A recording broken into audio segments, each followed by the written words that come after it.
Gusto ko lang ipapakita sa inyo guys kung ano yung pagkakaiba ng ating stop button at saka sa emergency push button. Ito na yung pamagat natin guys, what is the difference between emergency push button to stop button. Ito kasi yung emergency push button natin na stop button din at saka itong stop button din natin with spring push button. Ito ang gusto kong i-share sa inyo guys kung anong pagkakaiba nila. Kung tutuusin natin guys, pareho lang naman ang function nila kung makikita natin, no? Pag i-on natin to, pag i-press natin to guys, gagana din ang contactor natin, no? Pareho lang dito. Ito kasi yung start push button natin. Pareho lang, no? Gumana sila. Kasi nga, pag i-press natin kasi to, magko-close kasi ito guys, gagana ito.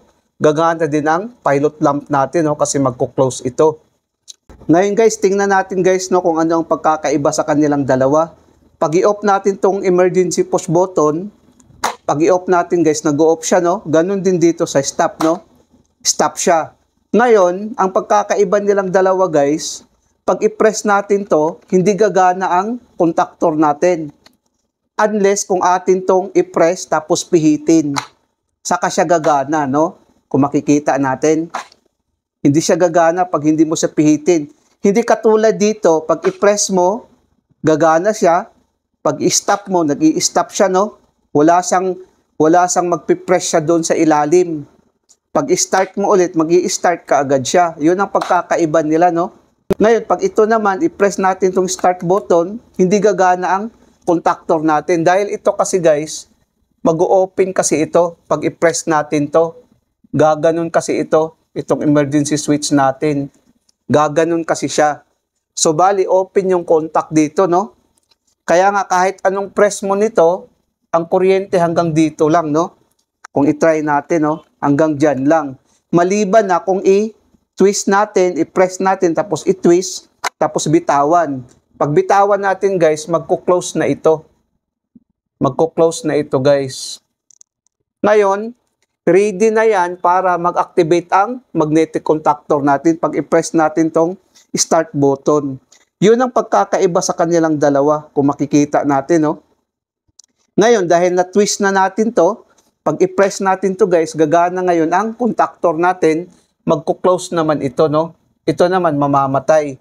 Ganun din dito, no? Kasi pareho lang naman ang diagram nilang dalawa. Pag close nito, gagana ang green lamp natin, no? O ganun din dito, gumana ang green lamp, gumana din ang green lamp. Yun ang pagkakaiba nilang dalawa. Ngayon guys, ang sa emergency push button natin, instant ang pag-off niya, no? Pag i-press natin to, mag-o-off ka agad siya. Hindi katulad nitong stop button natin, kakapain pa natin, no? Saka natin ma-off.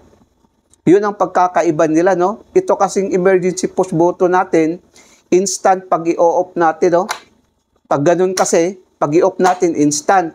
Hindi katulad nito, kakapain mo pa, saka siya ma-off. Yun ang pagkakaiba nilang dalawa.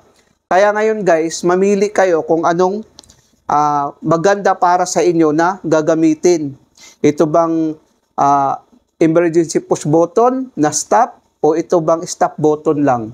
Kasi itong stop button natin guys, kung pindutin natin, may spring kasi ito.